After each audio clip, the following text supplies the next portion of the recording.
nuestra primera expositora el día de hoy es Margot López. Ella es arquitecta, escritora y se desempeñó en el campo del periodismo cultural, así como la docencia de arte y arquitectura.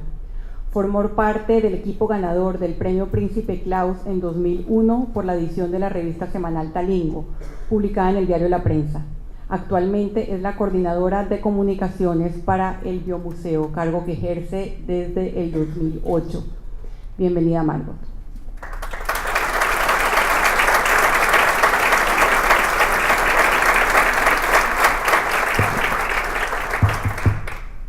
¿Me escuchan bien? Sí. Ok, perfecto. Bueno, me imagino que muchos de ustedes tal vez se habrán preguntado, yo definitivamente me lo pregunté, ¿qué hace un museo en un tipo de conferencia o reunión como esta? Y al principio yo pensé que Roberto Maduro me invitó, y Roberto Maduro es un defensor y promotor enorme del biomuseo y tal vez fue por eso. Pero en realidad la historia del museo tiene mucho que ver con lo que vamos a hablar hoy aquí. Y quería comenzar con este mapa. Un mapa muy interesante, por supuesto ahí estamos nosotros ubicados en un lugar muy importante. Aquí podemos ver todo lo que es el trópico. Y para el planeta, el trópico es un lugar muy importante, donde se reúne la mayoría de nuestra biodiversidad, en esa franja que están viendo ahí marcada. Sin embargo, si nosotros en ese mapa fuéramos a marcar todos los lugares en donde se hace investigación y se hacen estudios sobre cómo cuidar esa biodiversidad, la gran mayoría de los centros más importantes se encuentran fuera de esa franja. Por eso era tan importante que se creara la conciencia en Panamá y en otros lugares del trópico sobre esa importancia de la biodiversidad. Y en Panamá esa preocupación empezó antes que en ningún otro lugar. El biomuseo se empieza a plantear desde el año 2000 y en realidad en ese momento nadie se había planteado crear un centro, un museo de la biodiversidad como lo hemos planteado aquí en Panamá.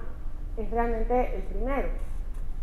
Y esto inicia porque desde el año 2000 se hicieron una serie de reuniones en donde habían planes de generar una estrategia de turismo basada en la investigación científica desde Panamá. De muchas de las cosas que se hablaron en esas reuniones donde vinieron expertos de todas partes del mundo, el único proyecto que salió adelante con muchísimo esfuerzo y por muchísimos años de trabajo fue el biomuseo. Y precisamente ya muchos de ustedes conocerán a Frank Gehry, muchos de ustedes ya habrán visto el edificio, muchos de ustedes tal vez no conocen totalmente la historia que cuenta el museo, y la quiero repetir hoy aquí precisamente para darnos cuenta cómo está amarrado a todo lo que vamos a escuchar hoy en la mañana.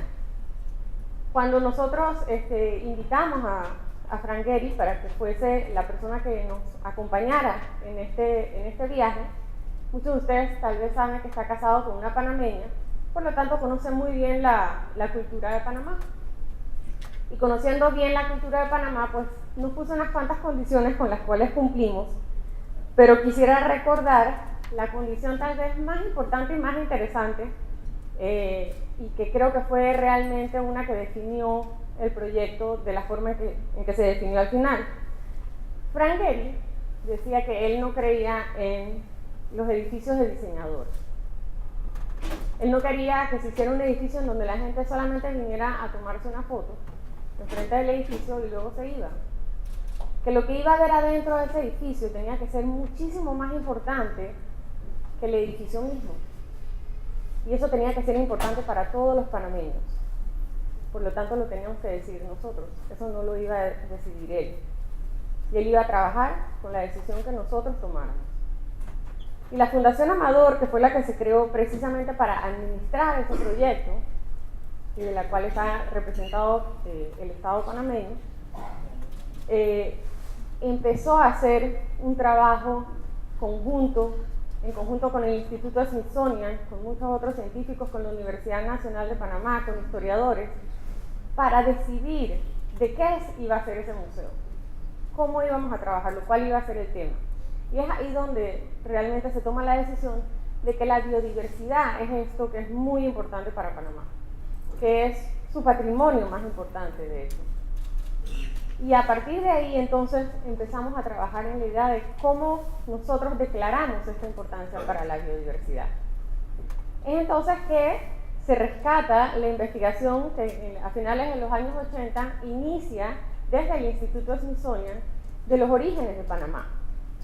Y en esos orígenes de Panamá hay una historia muy interesante para todos nosotros. ¿A dónde debo? Okay. Hace 20 millones de años Panamá no existía. Y el mundo realmente era muy distinto. De no haber existido Panamá, probablemente no estaríamos aquí echando este cuento. Resulta que hace 20 millones de años, realmente Norte y Suramérica eran como dos grandes islas en la mitad de un océano muy extenso. Era un océano que era la combinación del Pacífico y del Atlántico. Después de cierto tiempo, de muchos cambios, seguían estando desconectados Norte y Suramérica, y ese pedacito que ven ahí abajo, que es el pedacito en donde eventualmente iba a surgir Panamá, servía para la conexión aún del Atlántico con el Pacífico. A 4 millones de años, esa conexión empieza a cerrarse submarinamente,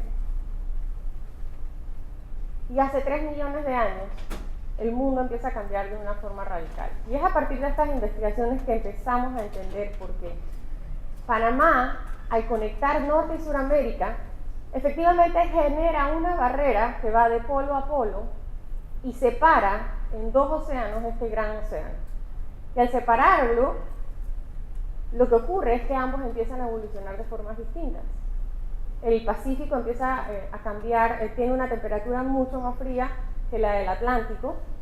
El Atlántico, al ser más cálido, empieza a evaporar mucha más agua, y las nubes, gracias a los vientos alisios, terminan cayendo en el Pacífico.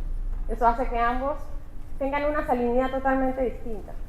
Ese cambio en salinidad y en temperatura, a su vez, genera nuevas corrientes marinas. La famosa corriente del Golfo inicia porque el istmo de Panamá une y genera esta barrera.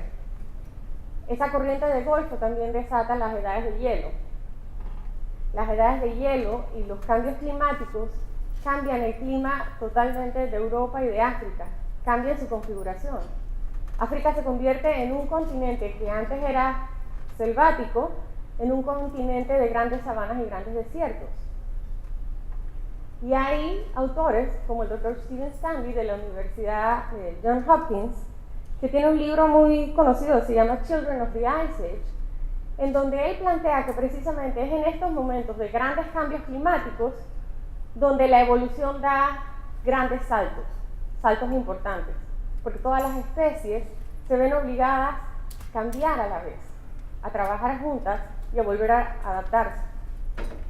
Y él menciona específicamente lo que sucede en África en esos momentos, hace 3 millones de años, cuando el mundo está cambiando de forma drástica en torno a su clima.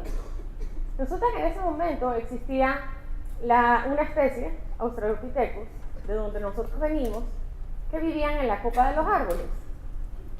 Pero al cambiar el clima y al verse su hábitat totalmente cambiado, los árboles empiezan a desaparecer y toman su lugar las grandes sabanas, los australopithecus empiezan a desaparecer, sus números empiezan a disminuir porque no tienen los mismos recursos de alimentación y de protegerse contra otros predadores. Pero hay un grupo pequeño de australopithecus que logra sobrevivir y adaptarse muy bien. Y logra sobrevivir gracias a las hembras, porque las hembras empiezan a hacer algo que ninguna otra especie había hecho hasta ese momento. Pónganse a pensar, si usted normalmente vive en la copa de los árboles y tiene una cría, usted tiene que agarrarse a las ramas de los árboles y tiene que utilizarla también para coger fruta, para sostenerse, para defenderse.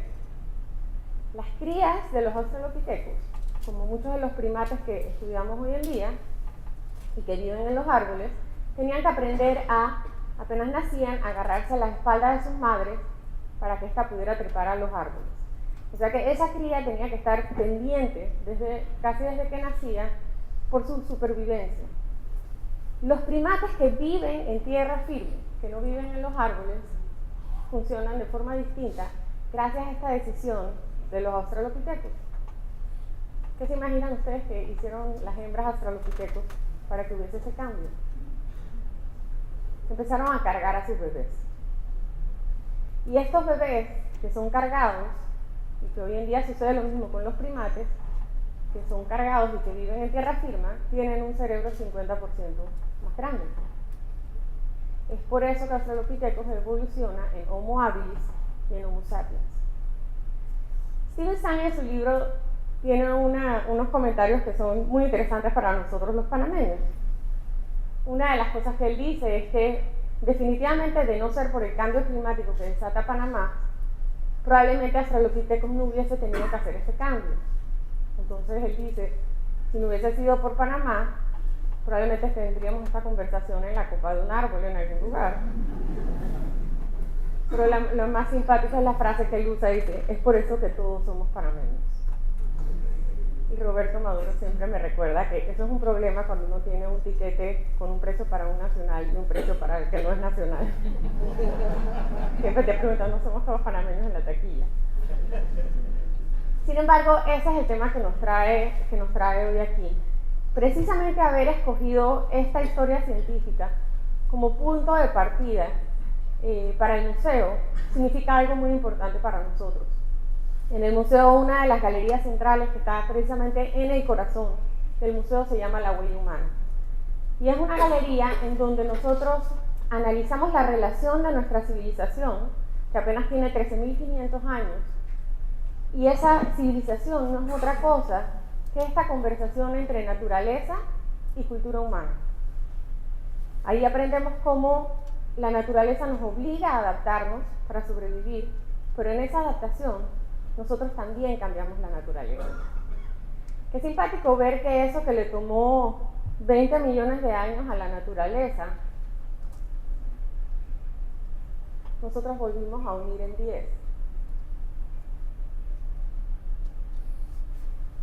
Pero precisamente ahora que acabamos de terminar una ampliación, y todos nos adjudicamos, y nos tienes que perdonar, que acabamos de terminar una ampliación, precisamente los panameños asumimos ese reto tomando en cuenta de que hay un impacto con la naturaleza y que tenemos que ser más responsables. Entonces, nuestra cultura, pensada desde el punto de vista de cómo en el siglo XXI nosotros asumimos ese reto y asumimos que tenemos el reto de que toda la vida sea sostenible en la Tierra, pasa por volver a pensar cómo rediseñamos este mundo.